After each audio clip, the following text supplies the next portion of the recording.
Now Paul was stoned in front of a city and left for dead, and he got it and went back into the city. He was let down over a wall in a basket to protect his life.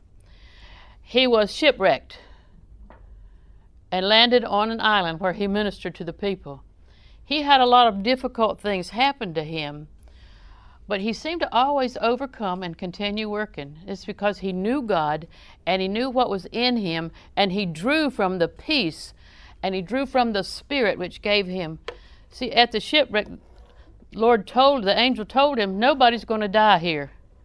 Well, these people, it was a loaded ship, and they were already thrown the cargo over, and now they're getting ready to take down the lifeboats and take everybody to shore. And God said, you do that, you'll die. See, because he knew God. You know God, and nothing that happens to you is going to distress you. You're going to have peace beyond understanding. You're going to expect the mercy of God and the love of God to give you the direction. And you're going to be just cool. What do we used to say, cool as a cucumber? I'm not sure. Cucumber's only cool if you put it in the refrigerator and you eat it right away, because they rot quickly. But when you look to him and you know who he is, and he said, God is our peace, and he's your peace, and you can expect to overcome. Now look, Paul said, first of all, we're not going to faint. We're not going to give up. We're not going to quit. We're not going to surrender. We're not going to say, I don't know what I'm going to do. Do you know my brother's coming for Christmas? That's what the lady said. Well, I'm sympathetic, sort of, but I don't know exactly why we're afraid of him. Now look, here's what Paul said in verse 8. Are you there? We're troubled on every side. Do you see that? Every's got trouble in the front, trouble in the back, trouble on the left, trouble on the right. Everywhere he goes, he's in trouble. And what did he say? I'm not distressed about it. You and I would say, oh God, what am I going to do? What am I going to do? Do I have enough money? My back is killing me. My neighbor's obnoxious. I can say that with great peace because we don't actually have a neighbor. He's not distressed. He had every reason to be distressed. When's the last time you were stoned, left for dead? He said, I'm not distressed about that. That's amazing, isn't it? Because the God of peace, he is our peace, who has made both one and broken down the wall of partition between us, Ephesians 2. He is our peace. And the scripture, the New Testament, frequently says God is the God of peace. And I like the emphasis on peace. And then he says, we're perplexed. That word perplexed means we don't have a clue what to do. Have you ever been there?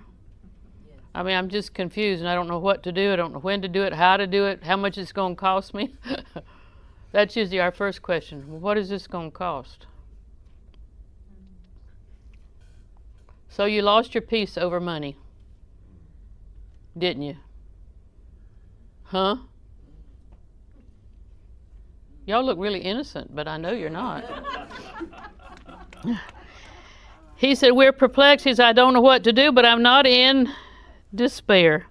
The word despair means needing help. He said, I don't need any help. Why? Because he knew God in him. He knew God in him. He knew who God was in him. He knew the mercy of God. He knew God said, fear thou not, I am with thee. Now, God is not, we don't have any children here, right? I don't want to blow anybody's, whatever you do with your children, but God is not like Santa Claus. Santa Claus is not helping you. He's simply writing down what you did or didn't do. He's just making a list. God is your helper. Yes. By the Spirit, he's going to help you. He's going to give you direction. He's going to make correction. He's going to orchestrate your footsteps when we listen to him. And he dwells in us. And in this inward man, when the inward man, by the Spirit, teaches the soul, then the inward man and the soul can outsmart the outward man when it goes astray. And the flesh frequently goes astray. Now, if you drive a car on the highway, you'll know flesh goes astray. Have you seen those people? You're not one of those people, right? Huh? I hope not. And then he says, we're persecuted. That means somebody's always on your case. If you worked in an office for very long, there was always somebody that was aggravating. Do you remember them? I remember one of my bosses, when Wayne was in the military, we lived in Columbus, Georgia, and I had a couple different jobs. And one of those jobs, they hired a new man, and he was always on my case about something, pushing me. And I got so irritated. One day he didn't show up. He didn't ever come back again. But his check kept going to him. And I figured he was under contract, and when they got tired of him, like I was already tired of him, they mailed him his check. Because I know he got his check. He was obnoxious. See, we're not going to be those kind of people. If they see you coming, they say, it's Melba. Who invited Melba? Did you go to that dinner Melba showed up? I use Melba because there's not usually a Melba. Does anybody know a Melba? Oh, see, good choice. He said, we're persecuted but not forsaken. You know the song, we shall overcome. We shall overcome by the blood of the Lamb and the word of my testimony. I shall overcome. We can overcome. Why? Because the God of peace lives in me, and he's going to direct me by his mercy to walk in peace, to make the decision, to trust him no matter what the difficulty. I don't have to be afraid. He's here.